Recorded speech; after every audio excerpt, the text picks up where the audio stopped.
台南山影渐渐进入产季，市长王伟哲27日宣布，2022台南国际山影节正式起跑。伊表示，今年台南的山影受减产，所以是供不应求。今年的芒果因为减产，所以说，其实坦白讲是供不应求的，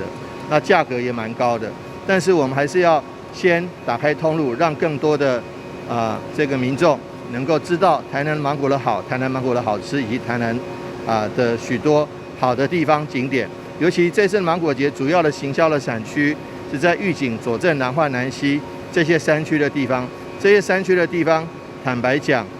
山光水色，除了芒果之外，好吃之外，还有很多地方值得去走走、逛逛、看看。因此呢，我们今年的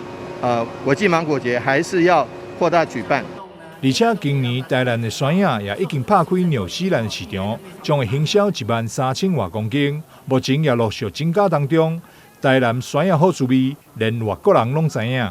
我们刚跟纽西兰完成一个讨论哦，今年芒果打开纽西兰的通路，总共行销13000多公斤。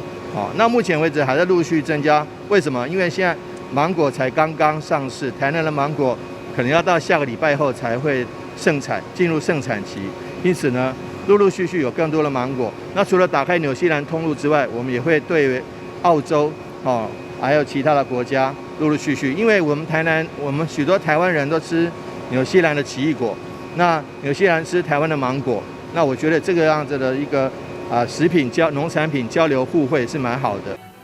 台南市农业局成立产区以及消费地行销山影，为6月25到7月23，分别伫板桥大圆柏、走马濑农场、大东夜市、南华游客中心等地办理行销活动。并结合药井、南化、大内、官田、左镇以及南西等山影山区的特色景点以及山影园，规划6条农游体验行程，并首度发行2000本山影护照，内容包含山影山区景点介绍、交通资讯，并提供住宿优惠、特色美食、山影甜点、农特产品等期间限定的优惠方案，免费予民众索取，